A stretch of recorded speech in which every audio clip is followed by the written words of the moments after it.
the most important things is that we take responsibility for our own experience and our own childhood, our own wounds. We need to really heal those. We need to understand what those are through self-compassion, no blame, no shame, really just taking a deep, dark look at what it is that we carried forward in our own mothering that came from our ways in which that we were mothered, and the ways that that worked and the ways that it didn't work, and what we may have done in our parental relationship with our child that maybe didn't work. So that responsibility is really key. And then we want to see what we can do to invite our daughter in to have a healing experience with us. And through that process, we are making amends. We are doing the best we can to show that we have acknowledgement and ownership of that which we did that may have been hurtful or harmful.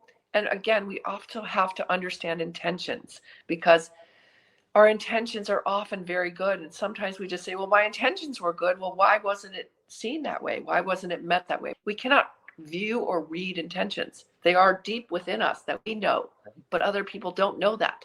So we can have the best of intentions. For example, if I accidentally slammed the door on your finger when you're leaving my office, I didn't mean to. Maybe I was preoccupied and I was answering a call. But if you have to go to the ER because you have a swollen finger, well, by golly, you don't care about my intentions at that moment. You have to heal the hurt, right? So we have to then take our responsibility, extend that to our daughter, and then also make amends. And make amends is also about asking for forgiveness.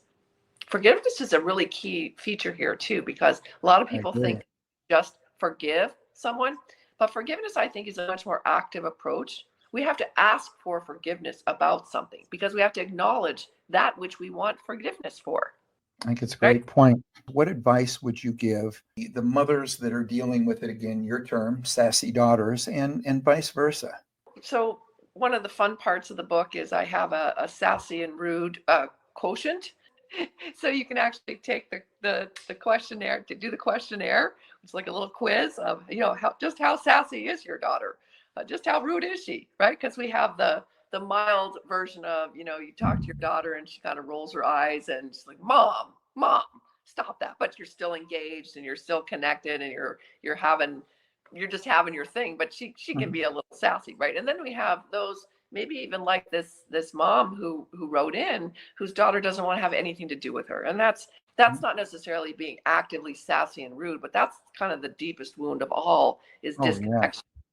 I don't even want to have a relationship with you. So we have a huge variance in terms of what that means. So let's just go with the sort of more average range where we have, moms and daughters who, daughter's grown up. As we grow up, we learn that we're also an individual. We are a separate identity from our parents.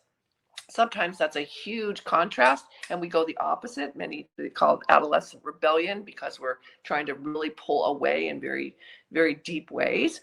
But for many moms and daughters, because they are the same gender, there's a connection that's very similar. So the individuation process is sometimes a little bit more complicated. So that sassy and rude component is for everyone, right? I mean, there is a sassy and rude component that's just going to happen. And in fact, if it hasn't happened, I would say beware, it's going to happen sometime. It may be delayed, but at some point or another, it's a daughter's purpose to push away to some degree. So if we're too enmeshed or too close, that's going to also be problematic. So the advice is you want to recognize what is the level of sassiness and rudeness that you're dealing with. If it's kind of mild, you're going to have a much easier go. If it's very severe, you're going to have much more to do. But the basic premise is that, again, in that idea of what is the healing process, we want to take accountability for ourselves. We want to really learn what we have control over and what we don't. If you like this clip and you want to watch another, click here. If you want to watch the whole episode, click here.